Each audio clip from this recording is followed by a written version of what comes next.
যুবক চাইলে কি না পারে, যুবক চাইলে ভাঙতে পারে, যুবক চাইলে গড়তে পারে, যুবক চাইলে বুলডোজার দিয়ে সমান করে লাইতে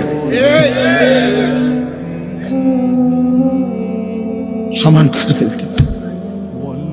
আবার সেই ভাঙার উপরে যুবক চাইলে গড়তেও পারে। আল্লাহ তাআলা নওজোয়ানের শরীরে অসম্ভব হিম্মত দান করছে, অসম্ভব হিম্মত। এই জন্য বাপ আমি যুবক যারা তাদেরকে উৎসাহিত করলাম। মহান আল্লাহ পাক রব্বুল আলামিন আমাদেরকে বলছেন, আমি তোমাদের ঈমানদার, ঈমান নিলাম, আমি ঈমান দিছি বান্দা।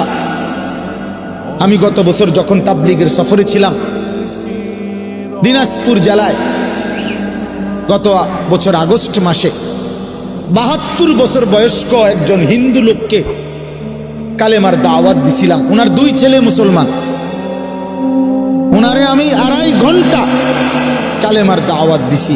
আমরা 3 জন আলেম মিলে কত অনুনয় বিনয় করছি, কাকতি মিনতি করছি, কাঁদছি, চোখের পানি ফেলছি। একটা বার চাচা কালেমা পড়েন, আপনার ছেলে মুসলমান, ছেলের বউ মুসলমান, আপনার নাতি নাতনি সব মুসলমান, আপনি এখনো বসে আছেন কেন? আহা, এই ৭২ বছর হয়ে গেছে। বুড়া মিয়া কয় আমি ওটা বলবো, বলে নাই। আমি আমার সাথীদের কাছে, আমার 26 জন সাথী নিয়ে চিল্লাই গেছি, 16 জন আলেম, এক চিল্লা সফরে 950 মানুষ আল্লাহর রাস্তায় বের হয়েছে। চিল্লা আলহামদুলিল্লাহ, আল্লাহই করাইছে।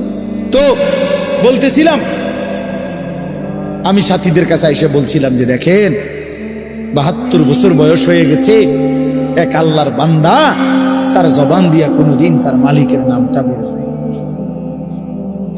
আমারে আপনারে আল্লাহ তাআলা কত বড় তৌফিক দিছে যে আমরা কত হাজারবার লক্ষবার কালেমা লা ইলাহা ইল্লাল্লাহ মুহাম্মাদুর রাসূলুল্লাহ এটা যে আমরা পড়তে পারি, পড়তে পারছি, এই সৌভাগ্যের কৃতজ্ঞতা কি?